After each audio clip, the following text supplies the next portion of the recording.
Shalom Aleichem, Bruchim Abayim everyone. I wanted to share a teaching that I heard when I was in college. The Pittsburger Rebbe shlita from Ashdod, he came to visit our college in Queens, at Lander College, when I was a bacher there.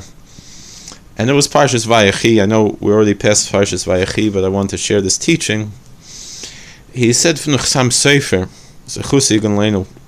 why was the blessing for Zebulon before the blessing for Issachar? Now, the Jewish tradition tells us that the tribe of Zebulon, since Scripture tells us, and it's even hinted to in the blessing that Jacob gives to the tribe of Zebulon, that they lived on the sea and they were seafaring merchants, and they were wealthy because of the riches that they had at the sea. The tribe of Issachar were the scholars, and the tribe of Zebulon were the patrons of the scholarship of the tribe of Issachar. Now, Judaism, of course, values scholarship very greatly. The Vilner Gaon, Zechusi Leino, for example, said that every word of Torah that we learn is a mitzvah. It's not just an intellectual pursuit, but it's a spiritual pursuit and a religious devotion. And so Torah study is the ultimate religious devotion par excellence in Judaism. And when we say Torah study, we mean Scripture and the traditions that explain the Scripture, the oral Torah. And so every word we study is a mitzvah. That's why, incidentally, it's not enough just to look at words with your eyes. You have to actually move your lips, say the words, the same as with prayer, because mitzvahs have to be actions. And so even moving the lips is a physical action. The Tanya discusses this in other Sfarim, the reasons behind this. Now, why would it be that the blessing for the merchants, who were the patrons of the scholars, even though they studied on their own as much as they could, why would their blessing be before, which would seem to indicate that they were greater, because in the order of the blessings, in certain ways, like a firstborn is greater, that why would their blessing before the blessing for the tribe of Issachar, Issachar, the scholars?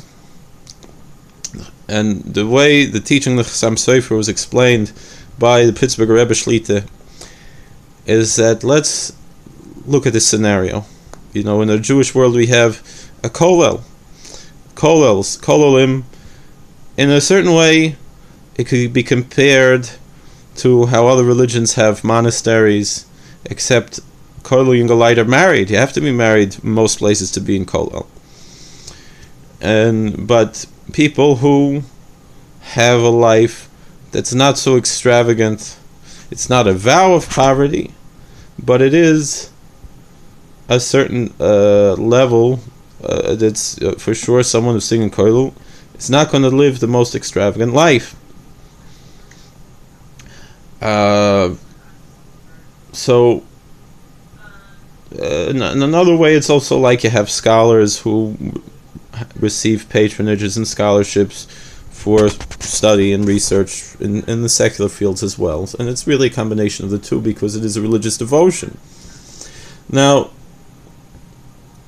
this is a very holy thing. However, in reality, although the vast majority of kollel and galite are sincere and real, and they all are, because the majority, when it's such a vast majority, it's really everyone. Every kollel and gaman is really sincere and devout. However, there's of course imperfection. If a few minutes in the day, out of the many hours he's supposed to be studying, he does not study, he's not living up to what he's supposed to be doing. And that's what he's getting paid for, is to study. And he has the opportunity to do this mitzvah, and he's missing out, even if it's for a few minutes. On the other hand, the Chafetz Chaim tells us that if a person works for a living, and whatever free time he has, he tries to devote to Torah study a little bit in the morning, a little bit at night, it's considered as if the whole day he was learning.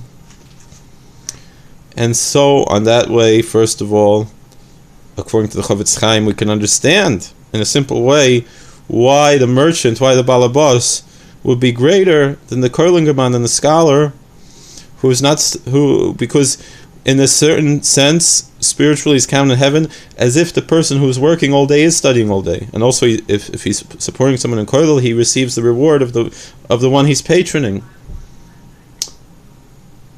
But there's more. The way that the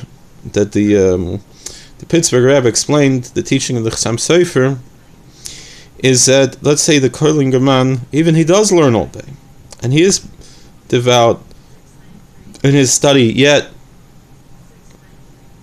he looks and he sees the balabos, and he's jealous of his material wealth.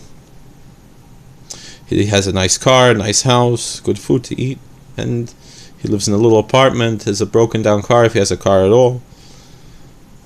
Meager, whatever, food, maybe on Shabbos he has something nice. Still not as nice as what the balabos has. And so he's jealous of that person. On the other hand, you have a balabos who's an erlich balabos. He understands, he's Meiker Torah, he understands the value of Torah. And he's jealous. He has it all materially, but he realizes and he's jealous of what he's lacking spiritually. Even he's frum, and he learns as much as he can, but he realizes there's really more to life than just pursuing money. And so he's jealous of the Koilinger man.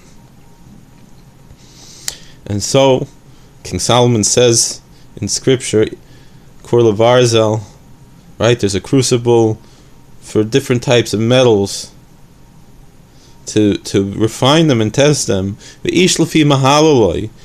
a man is judged by his praise. Meaning, what does he look up to? What does he aspire to? What does he praise? And so, an erlich balabos, whose Meiker Torah could be spiritually greater than a scholar, Kurlingerman, who feels he's missing something because he lacks material wealth, Gashmias. Therefore, we see that that's why the blessing for Zebulon came before the blessing for Issachar. The blessing for the merchants of Zebulon came before the blessings for the scholars of Issachar. And in a sense, that's what Jacob understood. That's why we say Vayechi Yaakov, that he lived.